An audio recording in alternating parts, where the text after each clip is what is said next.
ശരി. ഓ ഇപ്പൊ ഇറാന് മറ്റേ ഇസ്രായേല് അമേരിക്ക യുദ്ധം നടക്കുന്നില്ല.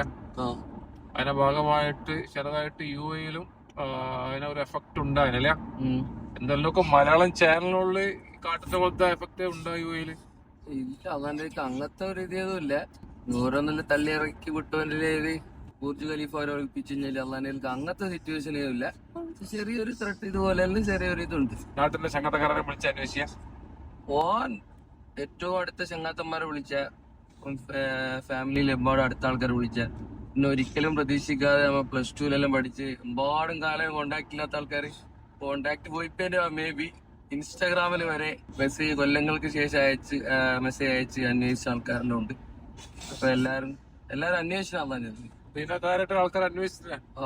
കാര്യമായിട്ട് അന്വേഷിച്ച, പക്ഷെ എനിക്കല്ലോ പ്രതീക്ഷ കുറെ ആൾക്കാർ അന്വേഷിച്ചാൽ നമ്മ പറ്റി.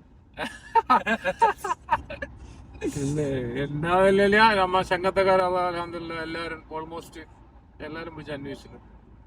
അത് ഏറ്റവും അടുത്ത കോണ്ടാക്ട് ഉള്ള ആൾക്കാരും അതുപോലെ തന്നെ കുറെ കൊല്ലത്തിന് ശേഷം തീരെ കോണ്ടാക്ട് ഇല്ലാത്ത ആൾക്കാരും കോണ്ടാക്ട് ചെയ്തതാണ് ഉള്ള സ്ഥിതിഗതികളിലും വിളിച്ച് അന്വേഷിച്ചത്. പക്ഷെ എന്നെ ഉമ്മയും ബാപ്പിയില്ല എന്നെ വിളിച്ച് അന്വേഷിച്ചതാണ്. അത് കണക്കിന് ഭയങ്കര ഹയർ ഉണ്ട്. നല്ലതാണ് ഒരിക്കലും. കാരണം വെറുതെ ഈ ന്യൂസ് ചാനലിലും കാണിച്ച് ഈ നെട്ടമന്നൂല അമ്മ ആൾക്കാരൊക്കെ നെട്ടമന്നാണ് ഈ മലയാളം ന്യൂസ് ചാനൽ കണ്ടാല്.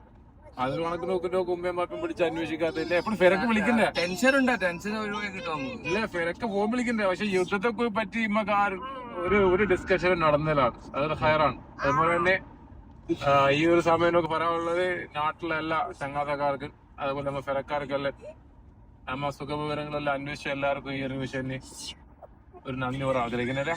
നിങ്ങൾ ദുആയിലെല്ലാം ഉൾപ്പെടുത്തോളും. ഏറ്റവും പെട്ടെന്ന് തന്നെ നാട്ടിൽ പോകാൻ എല്ലാ ചങ്ങാത്തക്കാരെ കാണാനുള്ള വിധി ആരോഗ്യത്തോടെല്ലാം ഉണ്ടാകട്ടെ. അസ്സലാമു അലൈക്കും.